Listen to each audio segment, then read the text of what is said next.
Hi again, everyone. Thank you so much for joining the call today. We have a really exciting talk planned for you with Dr. Kyle Whyte coming to us all the way from the University of Michigan. My name is Hannah Evans, and I am the Communications Manager here at Population Connection. I'm going to be moderating this discussion. So I'm going to introduce Dr. Whyte, after which point he's going to give his talk. He's going to be talking a lot about Indigenous peoples and climate justice. So looking at the ways in which issues like Indigenous sovereignty come into play with climate adaptation and mitigation strategies, as well as situating Indigenous knowledges and cultures within the context of climate solutions.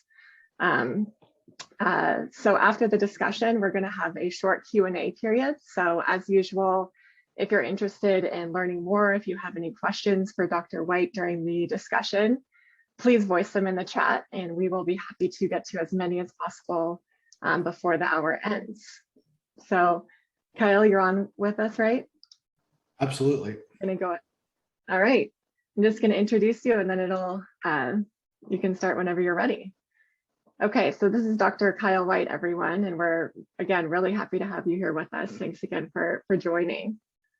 So as a George Willis Pack Professor of Environment and Sustainability at the University of Michigan, Kyle Whyte covers a range of environmental topics with students and in his research. Professor Whyte is an enrolled member of the Citizen Potawatomi Nation, working diligently to lift the experiences and perspectives of Indigenous peoples in discussions of climate policy and food sovereignty. Additionally, his work explores the ethics of cooperative relationships between science organizations and Indigenous communities, and he has had publications appear in journals such as Climatic Change, Weather, Climate and Society, and many more. Professor Whyte currently serves on the White House Environmental Justice Advisory Council, the Management Committee of the Michigan Environmental Justice Coalition, and the Board of Directors of the Pesticide Action Network for North America. So thanks again, Dr. Whyte, and go ahead whenever you're ready. Hey, thanks so much, Hannah. And it's great to have the opportunity to connect with the folks associated with this important network and all the incredible work that everybody's doing in so many different arenas. In the time I have with you all today, I wanted to briefly present some of the basics on Indigenous climate justice, especially from a North American perspective.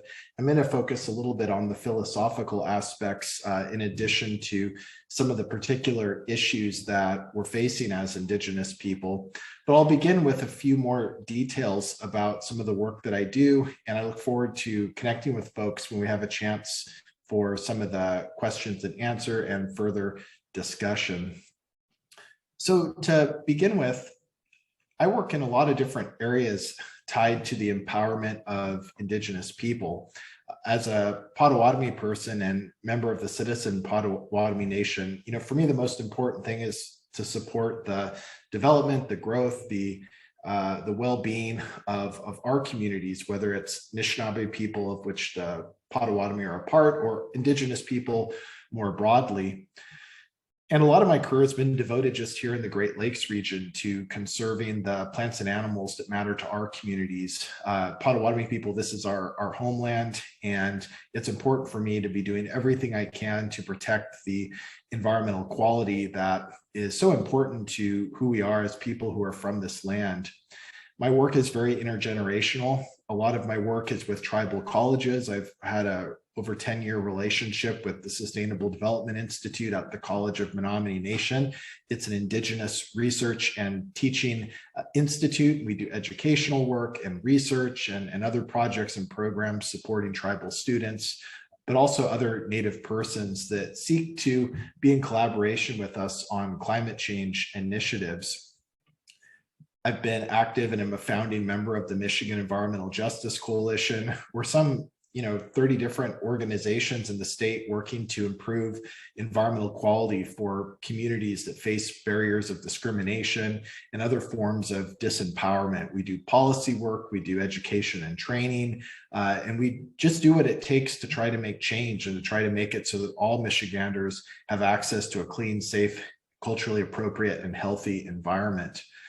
I'm a professor in the environmental justice specialization at the University of Michigan. We're actually the oldest academic specialization program in environmental justice and have been going on for some 4 decades. And I look forward to being part of the next chapter of our work in supporting the next generation of environmental justice leaders. In my policy work and some of the other educational work I do, I've had a long-standing relationship with the affiliated tribes of Northwest Indians. It's about 60 tribes that are extremely active on climate change issues. For about the last year, I've been working at the level of the White House on some of the key policy initiatives tied to environmental justice, especially the Justice 40 initiative, which is a federal initiative that in Executive Order 14008 says that 40% of the benefits of federal investments in environmental infrastructure have to flow to disadvantaged and underserved communities. I've had a long relationship with the federal government. I used to be on the advisory committee of climate science and natural resource science in the Department of Interior. I'm an author of the National Climate Assessment and the Intergovernmental Panel on Climate Change. And I've been active in the advancement of Indigenous people in science and Indigenous research, whether through the Rising Voices Center at the National Center for Atmospheric Research or Ngā Paiote Maramatanga, New Zealand's Maori Center of Research Excellence. And I'm involved in anti-toxics and anti-pesticide work and currently, as Hannah mentioned, on the board of the Pesticide Action Network, North America. And so in terms of the work that I do, I work in Indian country, and you don't necessarily need to read everything that's on here, but I just wanted to point out that there's over 574 tribal nations within the context of the United States. There's many more Native communities who are state recognized, and Indigenous people more broadly within the U.S. context. So it's many millions of us, and we exercise sovereignty and self-determination. We exercise stewardship over our homelands or over homelands that are now our homelands because we're forcibly relocated to them. And so for us, one of the key principles of everything we do is our self-determination and building our collective capacities, strengthening our communities, creating vibrant cultures, and finding ways to engage with the United States in a nation-to-nation relationship. And so a lot of times I meet folks that don't even really know that much about the fact that we're out here. We have an entire cultural community context and exchanges across tribes, our own educational institutions, our own political institutions and cultural institutions. And there's so much more that we can do, but we're oftentimes facing these barriers because literally we're living under conditions of colonialism. The US official policy toward tribes is that Congress has plenary power over tribes or absolute power over tribes. And that's the same thing as living under colonialism. That's an expression that states that we're living under colonialism. And so for this reason, for me, it's very important to resist colonialism, to resist different forms of racial capitalism and patriarchy and ableism that have oppressed our communities and our peoples, but also have affected negatively many other groups within the context of the United States, including people of color. Now, in terms of climate change, oftentimes in journalism, you'll see an occasional story about Indigenous people and climate change. But the story that I want to tell is a little bit different. So in the last National Climate Assessment on the Tribal and Indigenous Peoples chapter, we partnered with the Bureau of Indian Affairs, and we produced a figure that showed all the different actions that Indigenous people are taking to address climate change just within the US context. And if you look at this figure on the BIA's website today, you'll see there's well over 1,000 actions. And these are all things like Indigenous peoples creating their own climate change plans, creating climate change education, organizing awareness building activities, having to deal with permanent resettlement. So Indigenous people are major architects of climate change action, and we don't need the dominant society to tell us we need to do that. We know that because, as I'll talk about in a second, we've been thinking about studying, investigating climate change for many, many generations. In fact, since our earliest periods of history. And so for us, it makes a lot of sense that we're going to be out there in front among the people that are doing the most to address climate change issues. And this figure actually doesn't even address all of the actions that Indigenous people are taking to mitigate climate change. This recent report by Oil Change International and Indigenous Environmental Network talks about how Indigenous resistance to extractive industries has significantly led to a lowering of carbon footprint because Indigenous people have worked to stop at least 21 different major petrochemical types of operations and activities in the context of the US and Canada. And so when you look at all these activities together, we're doing a lot of different things. On the one hand, and if you look at a report like this, you'll see many of different examples, but on the one hand, we're restoring some of our ancient adaptation practices like burning, for example, as a form of landscape management.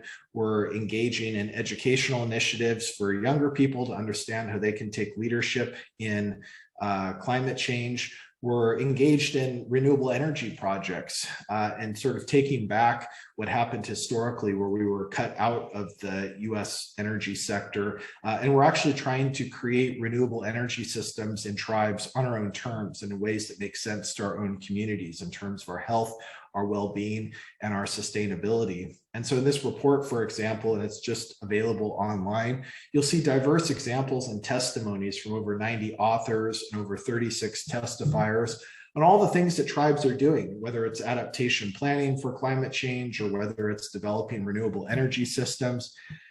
And like in that example of the Indigenous Environmental Network, we're also taking direct action to protect the land from the most dangerous industrial activities, especially mining, hydropower, and the fossil fuel sector as well. And so in this way, wherever you go in North America, in the context of the US, you'll find Native folks doing things to address climate change, on so many different levels. And it's important to note that this is not new for us. I think a lot of folks think that when they hear about there being different tribes that we always understood ourselves this way as tribal nations. And actually our history is a little bit different. So for Anishinaabe people, for example, prior to US colonialism, we were highly adaptive and flexible societies. We were spread across the Great Lakes region. We weren't in distinct little spots where we had national borders. We were spread everywhere. And our geographic location, the geographic location of our communities, it changed throughout the year. And so we would shift and move throughout the year, depending on the seasons, depending on what we were harvesting or storing, depending on what types of ceremonial connections that people needed to make or family connections that people need to make.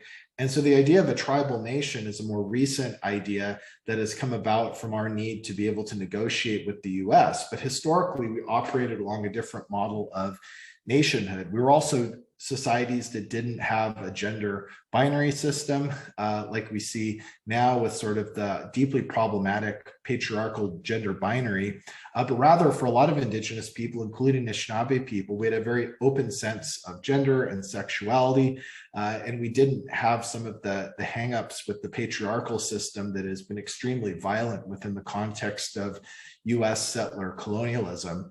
And so our ways of life and our cultures and our political societies, again, we're very much about freedom, about adaptation, about honoring all people's leadership. And while I wouldn't say we had all the answers and knew, everything that we needed to know to be sustainable and to be equitable, we certainly are a stark alternative to what goes for mainstream these days in a place like the US. And so, for example, seasonal round depictions like this one are actually a way of expressing our politics, our way of organizing a society. So notice that this is a way here of organizing a society based on being adaptive to the seasons, but also keeping track of interannual changes like climate change, trends in temperature, trends in rain, and so on. And so for us, the idea that your politics, your society is connected to the climate, is connected to weather, is just part of our history. It's just something very, very typical. And so it includes ways of telling time as well. And this is more of the philosophical side, that for Anishinaabe people, I've been thinking a lot about just how many of us would experience time. And for us, right, the world is always in motion around us. There's always change. Stability is not the norm, change is the norm. And so we're always experiencing change. But whenever change occurs, you don't just notice the physical change, like the water flow has changed, or the temperature has changed, or this plant blooms, or this animal or fish appears. You don't just notice the physical change, but going back to a couple of slides ago, throughout the year, people's activities are changing. People are mobilizing, they're engaging in ceremonial activities, cultural activities, family activities, political activities, economic activities. And each one takes place in different locations and different geographies. And so oftentimes we call this a mobilization of kinship relations, where people engage in these activities because they're responsible for each other. And these activities are part of building trust and reciprocity and consent and respect and inclusivity. And so for us, the more you participate in these activities, the more you strengthen the fabric of your society, and the more prepared you are, the more cohesive you are, the more knowledgeable you are, the more innovative you are as a people. And so this is a way of thinking about the experience of time. It's a way of thinking about our connection to the environment, where it's not just us looking onto a physical environment, but it's an entirely socially integrated environment. And it's one where the climate system and the weather system and the constant ways that they are changing is an integral part of just how we think about ethics or equity, or what it means to have a close-knit community, or what it means to have a community that supports people's mental health and well-being. And so you can't really, in terms of many of our perspectives, detach climate change from society. This has been something that we've been keeping track of for a long, long time. And now we're in kind of this recent era of climate change, which has been brought about by the technologies that were developed in the Industrial Revolution, but that were spread widely through colonialism and racial capitalism and other forms of oppression and disempowerment. But oftentimes this history is not really taught in education or schools, and it affects a lot about how we think about what type of crisis we're in today. And so, for example, if the blue is a few hundred years and the red is a few thousand years, and this is a way of thinking about history, we're often made to think that something like climate change is a crisis that affects the way of life as we know it right now. And so in the context of the United States, the way of life we have now is a product of industrial conditions. And those industrial conditions would not have been able to have taken place if it wasn't for the fact that Indigenous people were dispossessed of our lands. And so the technologies that have increased concentrations of greenhouse gases in the atmosphere, those technologies and the industries behind them would have never been able to take root if they hadn't completely dispossessed us of much of our land, or removed us to smaller areas that were out of the way, or completely sent us to faraway locations. And the technologies wouldn't have grown as quickly in impact as they had if we didn't face further barriers of racism and sexism and gender-based violence and so on, that have been extremely dangerous and harmful to many of our communities, including removing much of our knowledge and our language, which had the effect of eliminating a lot of knowledge that's out there about how to live well with the environment, and actual scientific knowledge about what it means to be sustainable from the standpoint of a society. And so, like, when I was in education, we were really kind of, most of what I learned in like the dominant education system emphasized the fact that, like, the last couple hundred years from when the US was founded, that's where most of history is. That's where all the information is, all the details are, all the names and so on. And you're taught a little bit about what came before that, but it's pretty vague. There's some references to the Vikings or the Greeks or different other aspects of European history. But I mean, that's about it, right? You're given this intensive treatment that, like, what's happening today, is sort of where all of the history is, and where all of the the knowledge is about the type of lifestyles that we're living today. And so something like climate change then is a threat to the continuance of the current norms that many of us live with and the current conditions that many of us live with. And so there's a great fear that climate change will be highly disruptive and that people will have to make drastic changes, including suffer economic harms, in order to adjust to some of the unmitigated climate change that we know, based on scientific reports, is likely to occur unless the whole world drastically lowers carbon footprint. But if we contrast this to an Indigenous way of thinking about time, it's pretty different.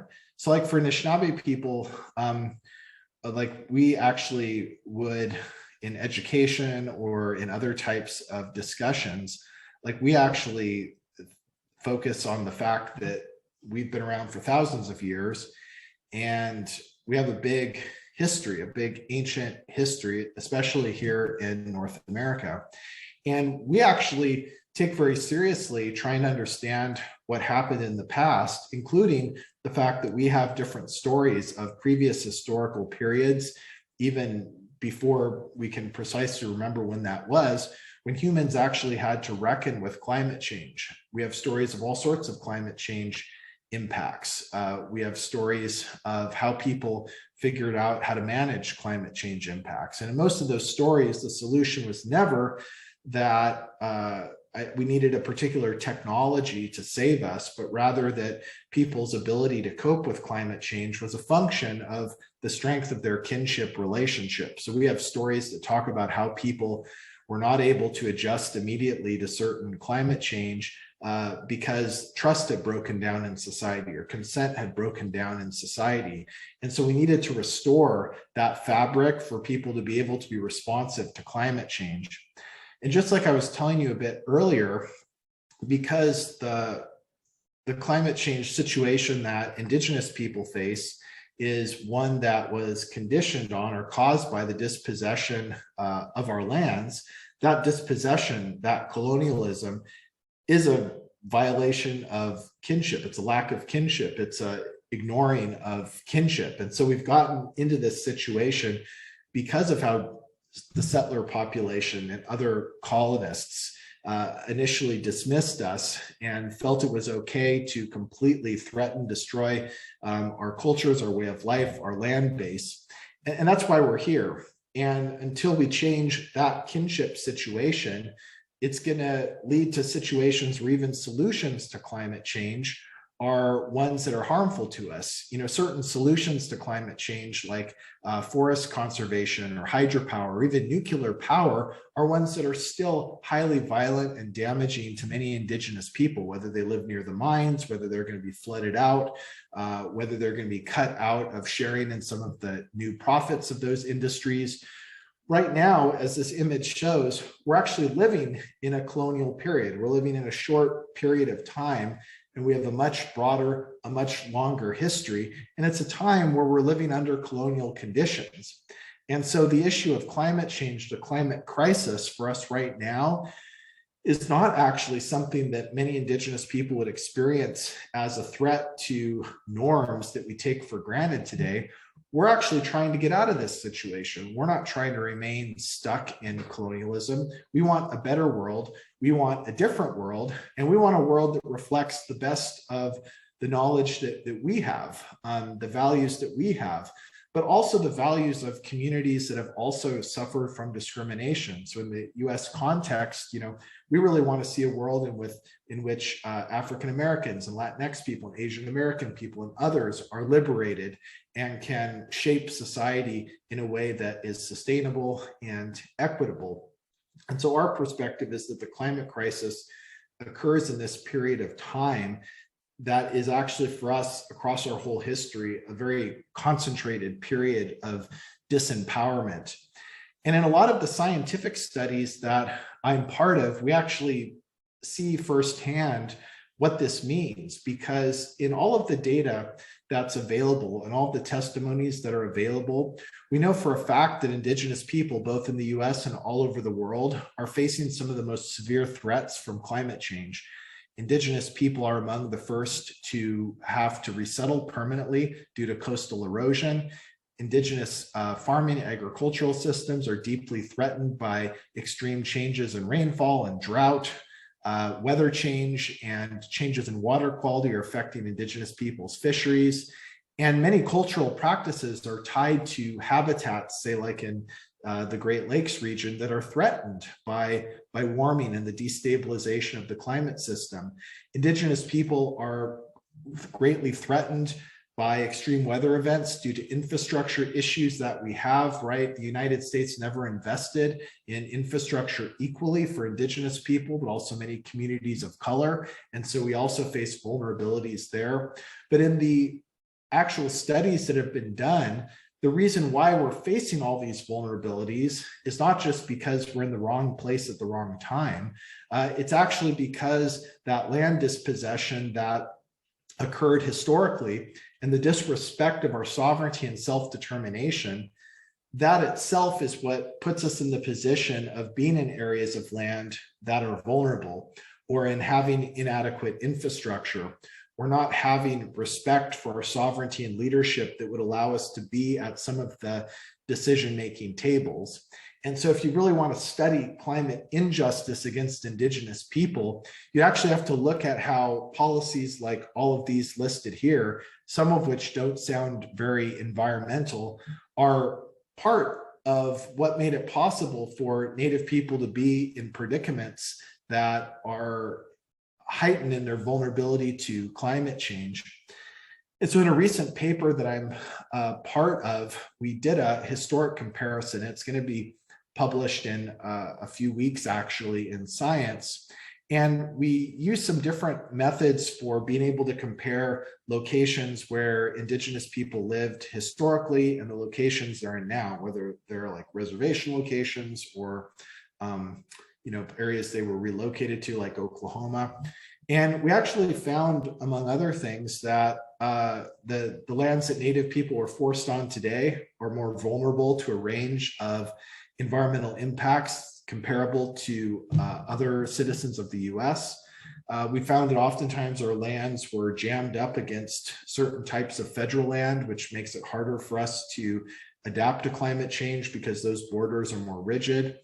And we also found that we had basically been cut out of the energy sector as well. While here we're not like endorsing oil and gas resources as a good thing, but it's also the case that the US never intended for us to make decisions about our own energy systems. And so the lands that we were relocated to, or the lands that we were sort of shrunken into, like reservation areas, were also not places that the US felt were valuable in terms of energy resources as well. And so in the Status of Tribes and Climate Change report, some fantastic folks, put together this model of how Indigenous people understand climate change based on the information and the testimonies in that report. And it's extremely holistic, right? It has elements of the future, of the past, but it's also integrating impacts from climate change, physical impacts, with impacts from colonialism, and covers all of these topics. Indigenous people were both trying to find the best ways to adjust to climate change, but also to create renewable energy systems and to be leaders in the just energy transition.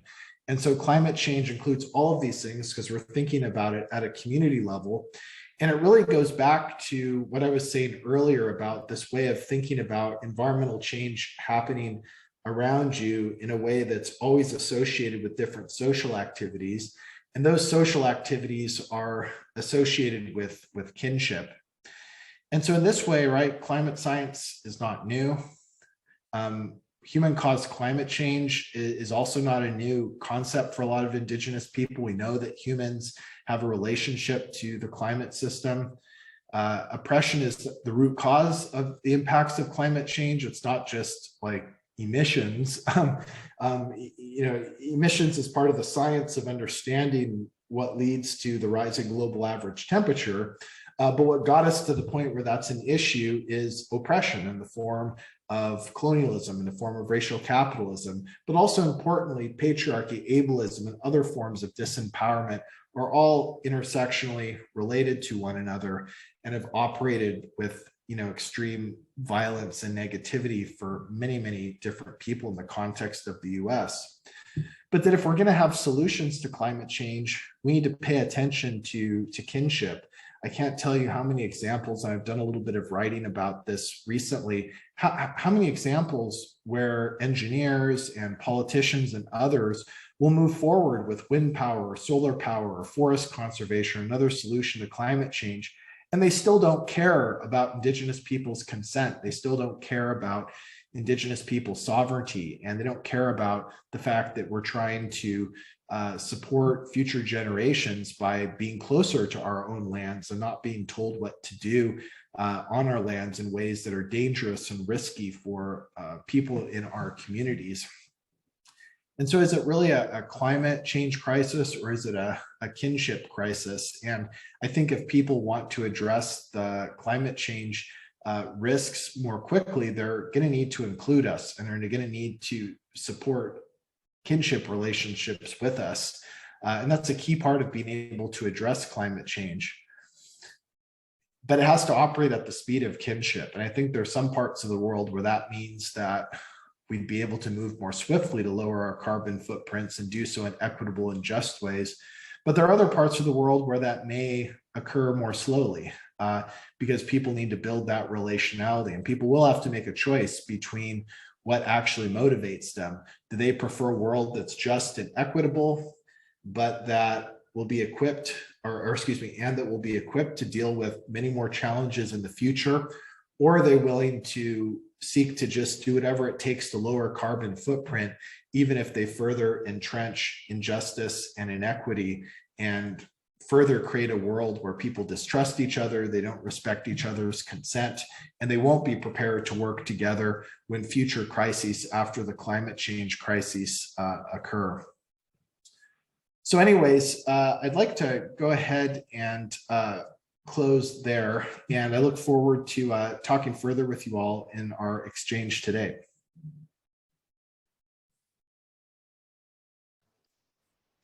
All right, thanks so much, Kyle. That was a really fascinating and well done presentation. I really appreciate you taking the time to do that with us today. Again, if anyone in the audience has any questions that they would like answered, please feel free to voice them in the chat. We've got quite a bit of time here for discussion, so I hope that you all can contribute. Kyle, I have a few questions that I had just prepared, and they're kind of based on this presentation, but also your work more broadly that I was kind of researching. And the first is kind of what you've been talking about, like Indigenous peoples are the most vulnerable to climate impact despite contributing almost nothing to the problem. And in fact, despite having to endure long legacies of colonialism, racism, relocation, exclusion, and so on. Despite all of that, these populations have also proven to be among the very best stewards of land in and around the entire world. Recent research that I was just looking at shows that Indigenous peoples are responsible for protecting an estimated 22% of the planet's land surface and 80% of its biodiversity. So in so many ways, I feel like Indigenous knowledges are our best hope, I think, collectively for mitigating climate change and shifting the inherently sort of exploitive nature of our global economy, at least as it is right now. But overall, these populations are still largely left out of global decision and policy making. And I know you're involved in some sort of international coalitions, but how do you see this changing on more of a macro scale? Yeah, thanks for the question, Hannah. And, I think that there's a couple of things that are happening.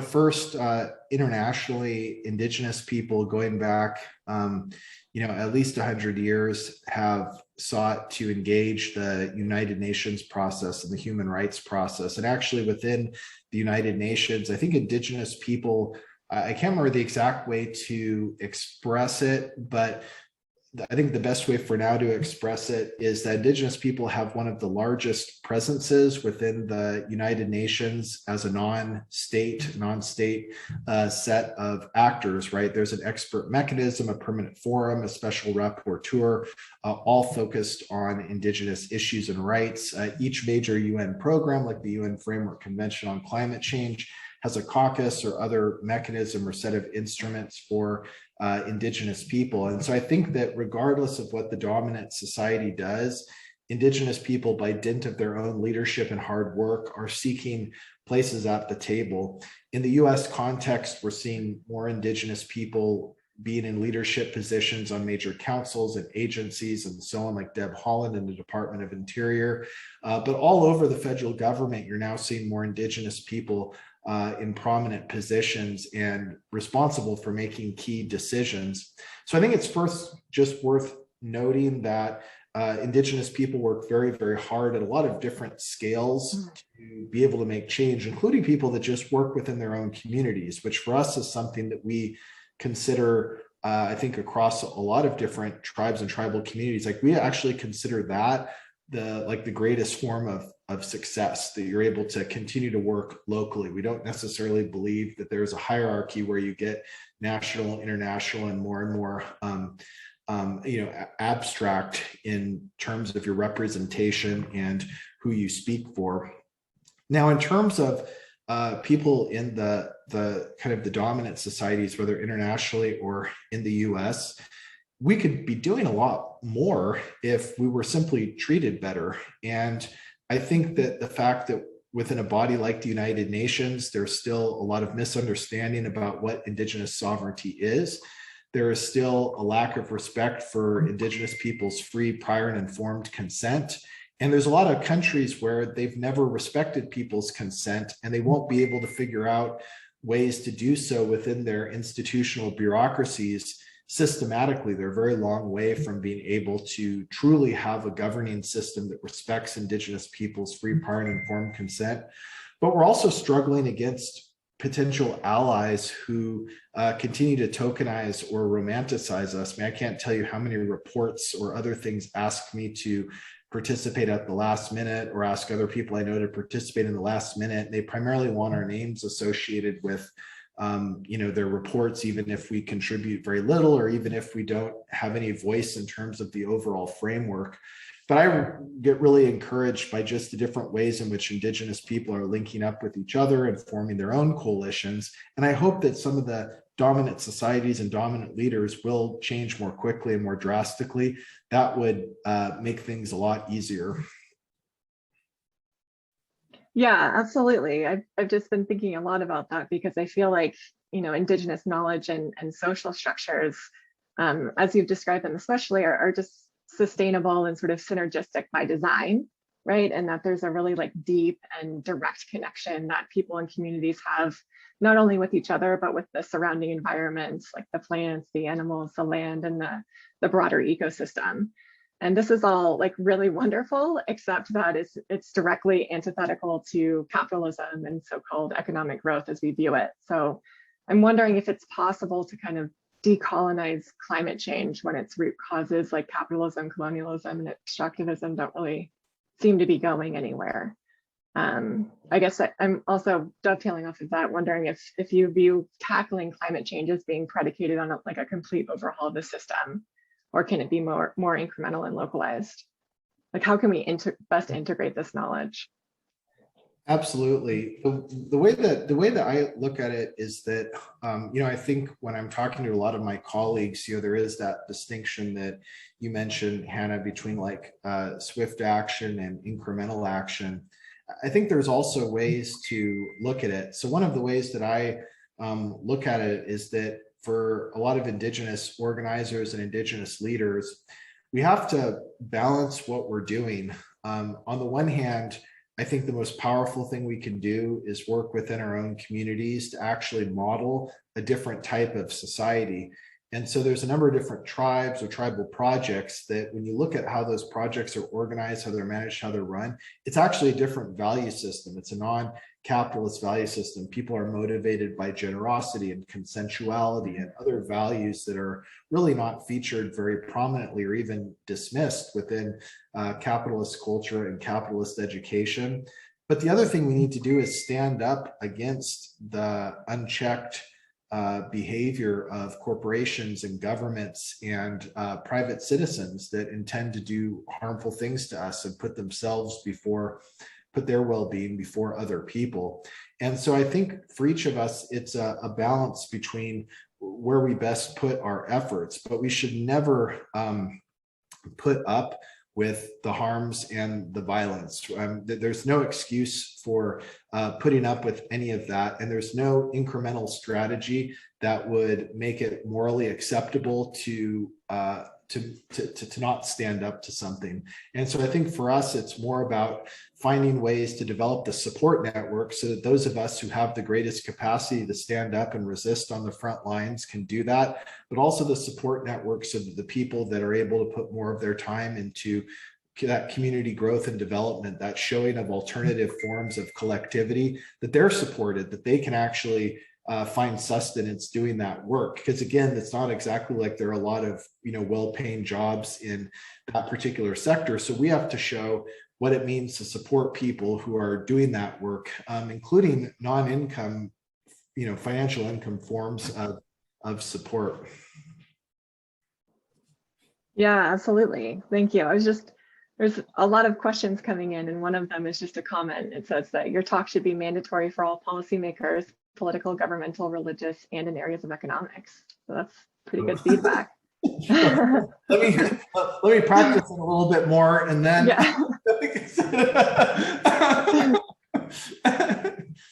No, it's great. One question at the very beginning is just asking about kind of the particulars of your conversation as it relates to kinship. So wondering how, like when and how animals and plants are actually given power.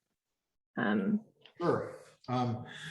Yeah, absolutely. So, obviously, different like indigenous people or cultures or so on, differently. In fact, a lot of my teaching, we compare different tribal philosophies in terms of how they're different, but across different tribes, we do have this kind of dialogue happening about what kinship is. And kinship is a concept that was really messed up by people in fields like anthropology and so on, or just in everyday language. Sometimes we associate kinship with just like our closest biological relatives. And that's certainly true. That's kinship. But we're thinking about kinship more as this like domain of ethics. And so kinship relationships are ones that when you invest your time in a kinship relationship, what you're doing is actually investing in something that goes way beyond you and the other party in that kinship relationship. When you invest in a kinship relationship, you're investing in strengthening the support network of the collective that you're part of. So for example, a responsibility is a kinship relationship. And if I exercise a responsibility towards somebody else and I demonstrate high levels of trust and consent, reciprocity, then that person has a responsibility back to me. So when we both invest in that relationship, then that makes society overall one that provides a better support network. And by support network, it's kind of that sense that when you have a lot of kinship, on the one hand, when times are not so tough, you feel good about yourself, you feel free, you feel confident, you can pursue your pathways. But then when times are really tough, it's your kin that you call for support and for help that you rely on, because you know that they won't take for granted the need to respect you, the need to value your consent, to do things that are trustworthy. Now, this all sounds very like human to human, but actually it's not. Relationships of consent, trust, and reciprocity are actually ways we can approach and very productively and morally our relationships with non-humans, whether it's plants or animals or flows like water. In a lot of indigenous traditions, you see people trying to approach the non-human world not only with absolute respect, but more carefully with some of these dynamics. So for example, within Anishinaabe people, I've seen certain stories about extreme weather events. And when an extreme weather event happened, instead of just wondering, well, how can we get out of the way? People are saying, well, wait a minute, did we do something to cause it, right? Did we do something to the weather that was not consented to by the weather? Or are we actually receiving treatment that we don't consent to, right? And you see people puzzling over the kinship of it. And in engaging those processes, you're actually having a productive planning session, and you're being humble, and you're not trying to exert dominance over the environment, but you're trying to figure out what that relationship is. Or for example, with relationships with animals, a lot of times people think a lot about reciprocity. The animals present, amazing gifts, or the plants present amazing gifts to us. But what are we doing in return? Are we really honoring them and what they give to us? And so in that way, right, you don't necessarily need to believe that a plant or an animal has a soul or a spirit. You don't need to have a particular metaphysical belief. It's more about just having that relationship where you're not taking them for granted, and you're actually thinking of them as consenters, as responsible, as being able to reciprocate, as potentially being trustworthy. And it's a way of investing in a relationship. When you invest in that way, you're going to learn a lot, you're going to know a lot, but you're also going to be humble for the fact that you'll probably never know everything you need to know about the non-human world. And so it's a very humble sense of ecology, but one that has generated a lot of knowledge of the environment that has allowed different Indigenous people to have scientific knowledge that is on par, or in a lot of ways beyond, different fields like climate science. Right. Yeah, that's really beautiful. Thank you. I'm wondering too if you have if you can speak to any sort of examples of this that you see in terms of Indigenous communities being able to come together and kind of reappropriate the dominant paradigm from one of exploitation and exclusion to what you're talking about with the reintegration of kinship and empowerment and respect.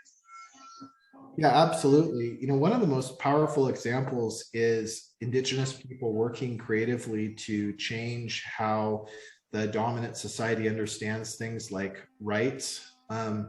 So there's a number of tribes in the context of the US or in other places are saying, well, wait a minute, we've always been part of this conversation about like treaty rights or political rights, but why don't like rivers or certain aspects of nature or landscapes, like why don't they have rights?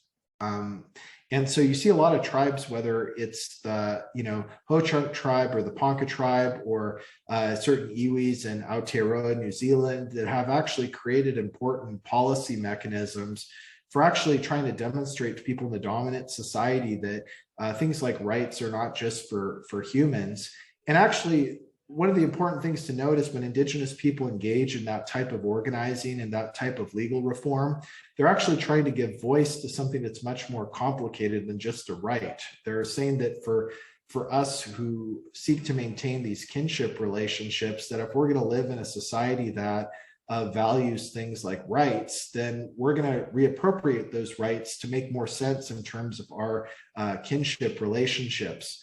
And so for Indigenous people that are arguing for the rights of nature, the rights of rivers, but also for Indigenous people that are engaged in treaty rights conversations, where the treaty is not just a legal guarantee, but a treaty is actually an agreement that vouches for a type of stewardship over a land, a type of co-managed stewardship, where people are responsible not just for something like a clean environment, but where people are actually responsible for maintaining a type of care and stewardship over the land, and respecting different cultural perspectives on what that means.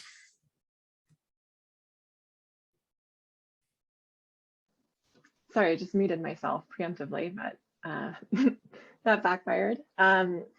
Yeah, so there's a question here that's looking at, like how to overcome, poverty, oppression, COVID, and things that a lot of Native communities are dealing with. within the context of a just transition. So the question is, what does a just transition look like to Indigenous communities? She's saying that in her work in the Northeast where she lives, those who are in leadership positions are exhausted by too many requests by well-meaning but unawakened white people. Yeah, absolutely. The issue, and we're facing this right now with the infrastructure spending bills and budget reconciliation and so on that's taking place, is that the large instruments that like the federal government or philanthropic organizations wield are not going to be good enough to address problems that we've been facing for many generations. They're not actually enough to deal with actual trauma. And right now, what society is reckoning with in the United States is exactly that reality. So, for example, you can't create renewable energy on tribal lands unless you address over 100 years of infrastructure disinvestment, right? We need sanitation, we need roads, we need broadband, we need these other aspects of infrastructure before we could even entertain something like a renewable energy system that would be both something we would use, but also something that we would give to others or be part of a new kind of just energy market. And until people acknowledge those realities and actually try to solve those realities, because the thing about the issues that the person is asking about is that Native people going back 200 years have been asking for those things to be addressed. And so it's created a backlog. And the backlog is not on us. The backlog is on the people that never responded to those calls in the first place. And this is why I think it's not productive to refer to very narrow conceptions of climate change and to talk about climate change in a way that tries to sort of scare people that what they take to be their taken for granted or normal life conditions are at risk. Because for us, it doesn't make sense. We're already living in a dystopian environment, right? The apocalypse already occurred. We're on the other side of that right now, and we're trying to move toward a better situation. And so to suggest that something like, climate change as a discrete topic has anything to do with actually the fact that we've got 100 different things that need to change and need to be addressed. And I think for folks that are serious about justice, they're going to actually have to take on that extremely complex problem. The most framings of things like climate justice or climate equity are wholly inadequate for the social reality that many tribes and tribal communities face. Right, thank you. I just want to take a moment to at least talk about or introduce one question that's kind of directly in line with our mission, which we work a lot in reproductive autonomy. And so we often talk about the ways in which like population pressures impact things like development. And of course, at the end of the day, at a global scale, it's a really complex issue because of how variant things are. But what we talk about whenever we kind of think about what it means to realize reproductive autonomy throughout the world, I think that one issue that seems to surface consistently is that of like social or cultural barriers where family planning or contraceptives are taboo or forbidden or so on. And no matter where you look, I think it seems like women's reproductive freedom is constricted or under threat, here included. And I know how you mentioned that Indigenous societal structures aren't necessarily patriarchal, but rather perhaps like egalitarian or even matriarchal in certain contexts. And I was wondering if you could speak to the concept of reproductive autonomy as it relates to Indigenous cultural and social norms. Like, how does reproduction fit into these broader sustainable systems that you reference in your talk, and what role do women play in choosing the number and spacing of their children, and how does that play into climate adaptation? There you go. That's a long question for you.